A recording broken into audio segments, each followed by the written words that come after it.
Hello guys, അങ്ങനെ നമ്മുടെ സുഗമോ ദേവിയിൽ പ്രഭാവതി ആ കള്ളത്തരം പുറത്താക്കുന്നു. അതേ കൂട്ടുകാരെ, നമ്മുടെ ഋഷി മരിച്ചെന്നും പറഞ്ഞ് കുറെ നാളായിട്ട് അരുന്ധതിയും ഋഷിയും മറ്റു കൂട്ടുകാരൊക്കെ കൂടെ ഇവരെ കബളിപ്പിക്കുകയാണ് അല്ലെ. അതിന്റെ പേരിൽ നമ്മുടെ നന്ദനെ കുറെ മുതലാക്കിക്കൊണ്ടിരിക്കുകയാണ്, മുതലെടുത്തുകൊണ്ടിരിക്കുകയാണ്. പക്ഷേ കഴിഞ്ഞ ദിവസത്തെ എപ്പിസോഡ് എന്തെങ്കിലും നമ്മൾ കണ്ടു, പ്രഭാവതി ഏകദേശം അടുക്കപ്പടിക്ക് സത്യങ്ങൾ അറിയാവുന്ന ഒരു അവസ്ഥയിലെത്തി. നമ്മുടെ ഋഷി അവിടെ കണ്ണു തുറന്ന് നിൽക്കുന്നുണ്ട്. അപ്പൊ ഋഷി എങ്ങാനും അടിയിൽ വരുമ്പോൾ നമ്മുടെ പ്രഭാവതി കാണും. പ്രഭാവതി അപ്പൊ തന്നെ നമ്മുടെ ഋഷിയെ പിടിച്ച് പോലീസിൽ ഏൽപ്പിക്കാൻ ശ്രമിക്കും.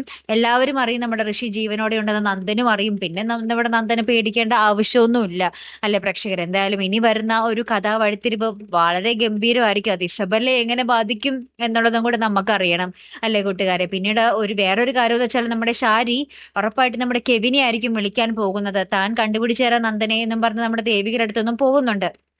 അപ്പൊ കെവിനെ വിളിച്ചിട്ട് നന്ദൻ എവിടെയാണെന്നുള്ളൊരു കാര്യം അന്വേഷിക്കും. കെവിൻ ആണെങ്കിൽ പറഞ്ഞു കൊടുക്കാതെ വേറെ നിവർത്തിയൊന്നുമില്ല. ശാരികയാണ്, തൽക്കാലം കാമുകിയാണ് നമ്മുടെ ശാരിക അല്ലെ. അപ്പൊ എന്തായാലും കെവിൻ പറഞ്ഞു കൊടുക്കും. അങ്ങനെ നന്ദനെ ഇവരുടെ കസ്റ്റഡിയിൽ കിട്ടും.